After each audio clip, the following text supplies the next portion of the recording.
Just fucking do it. Subscribe now. I like a time to exit. I don't want to have to buy them out unless I exit. Because that ties up your money. Mm-hmm. Upon exit, it's, you know, it's whichever comes last, actually. And you want to buy them out at exit. You don't want to buy them out at a time frame. Mm-hmm. Is this the same thing as a pre-exit? I've heard of pre-exit in Holland is common. That you I don't know what that means. You get a part of the shares because they don't want to sell yet, but the part they think is fine, and you're kind of in the door. So later you can take all of the shares. Well, I don't know what you mean. That's a pre-exit. That's not your exit. It's their exit. Yes, it's their pre-exit. Well, but I mean, you don't want to be under that pressure. You want to buy their second tranche out upon exit because you're gonna have money. Yeah, you want to have it all. Right? Yeah. But what if you have to buy 40% and you're in a bad quarter or a bad year? Okay. Then you're fucked. You buy them at the end. Okay. Correct. Okay. One of the mentees that came through, I think it was April or so. You're his chair. The young English guy, Middle Eastern, that can box. Oh, the high school kid. Oh, the high school kid. Yeah. Okay, Churchill. He was talking about using the non-executive director exchange websites. I told him that was okay because he was in lockdown boarding school. Right. You can't get out. You can't meet anybody. Limited time on the phone. Mm-hmm. And so, but I mean, some of the other guys, I haven't told anybody not to use it, so he used it. Did you? No. We were just talking about it. Yeah, we're just talking about it. Yeah. He used Did he tell you it. about how much he paid or what? No, he paid her nothing. Right, okay. It's best of all worlds. Yeah. Right. It's upon execution of the first deal, delayed fees. Now, I wouldn't have thought of that. But, I mean, the headhunter model is you pay up front. Right. Okay? This headhunter model is you pay afterwards. Now, maybe they only did it because he's Churchill, he's an Afghan terrorist, they went to Harrow. I don't know why. Right. But I know he didn't pay, we haven't paid a nickel. And his deal closing before the year end. Nice. Yeah. Of course, now his challenge is he's got so much free time compared to he did this while he was going to school, and now no school. He's graduated. Okay. Oh yeah, he's out of Harrow. He's a gap year. Yeah, whatever you call gap him. year. That's right. Yeah. The prime ministers, you know, that's all prime ministers went to that school. So, but I said no Afghan terrorist is going to be prime minister.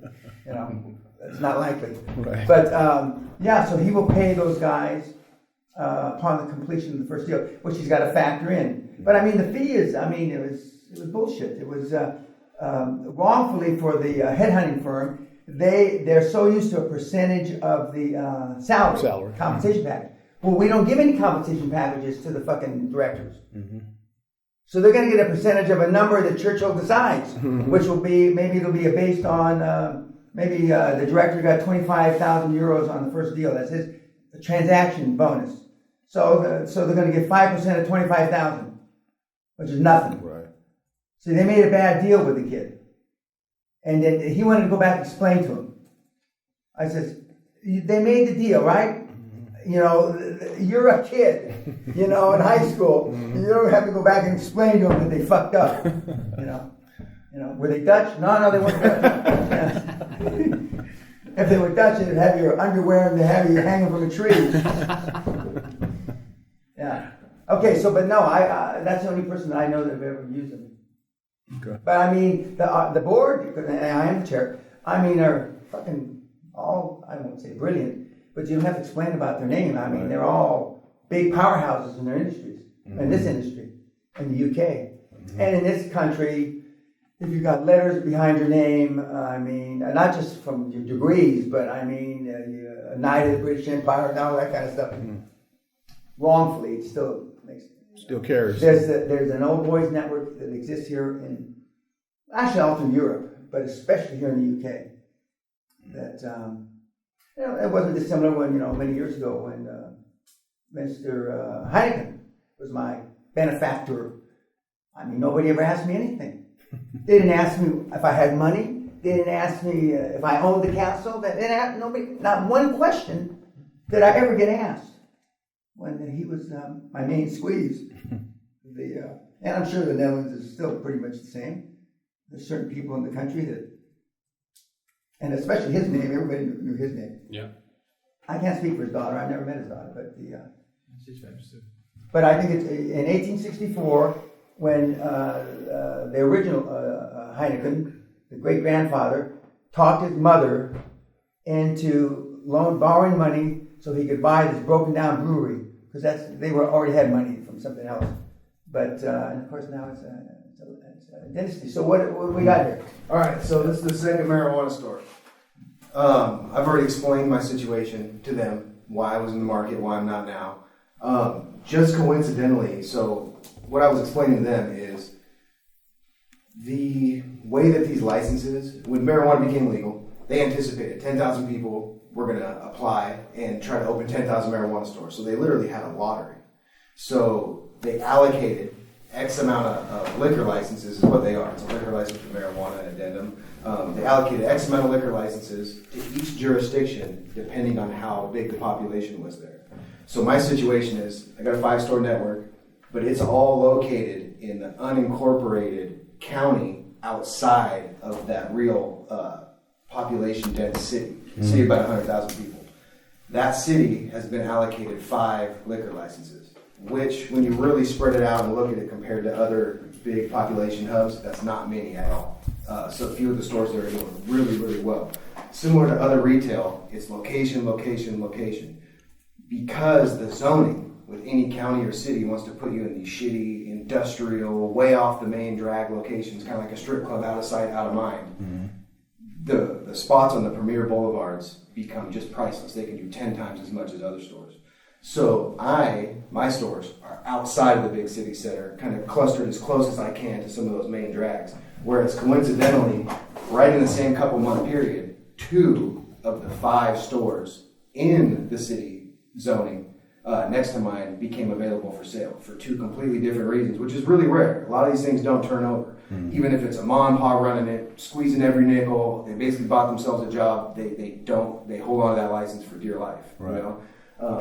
So that being said, this is the second store that I went and looked at right around the same time as the first store. So asking price is $1 million. Is this number fictional? Bullshit? Obviously. You know, they showed me basically the only financials they provided me, the initial go around, I just had one meeting with them, was their valuation report, which was from Rufus Duper's accounting firm, all based on fiction. When you see a rounded number like this for a business like that, it's like, okay, the thought of exiting with $1 million was your pride number. You know what I mean? So asking price is $1 million. Gross annual revenue, $158,000. Monthly revenue, $13,249. They want $50,000 down in earnest money.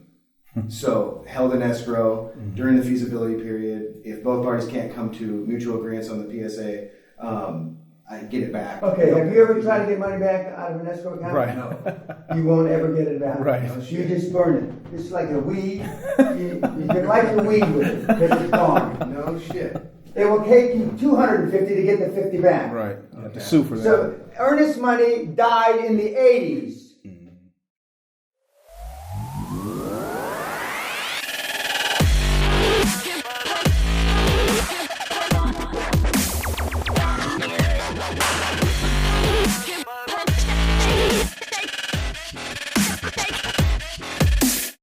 Good faith money died in the fucking 80s. And there's still shitbags out there. And if they want to put it in their escrow account, then it's for sure gone. They're just going to take it right away. Mm-hmm. But you don't put money, there are no such things as escrow accounts. You're going to get your money back anytime soon. So I ran into that as well. What? I just told them, no, I'm not doing any earnest money. Right. Yeah. So just move on. Mm-hmm. now, we had a black guy back in the 90s. He used to say, he's down trying to do oil deals in Texas. And he says, is this a black issue? Are you thinking I'm stupid enough because I'm a black man that I'm going to put... Right. Yeah, because it died. It's dead. I mean... Yeah. Yeah. So they wanted that $50,000 down. I have a hard investor that's the owner of the real property. I lease all of my stores. So the owner of one of the buildings, we've tried to do a few deals together, him being the money backer, me being the operational hands-on, and incorporated my brand name for marijuana deals. Didn't work out. He's always interested in loaning in that industry or trying to get in however he can.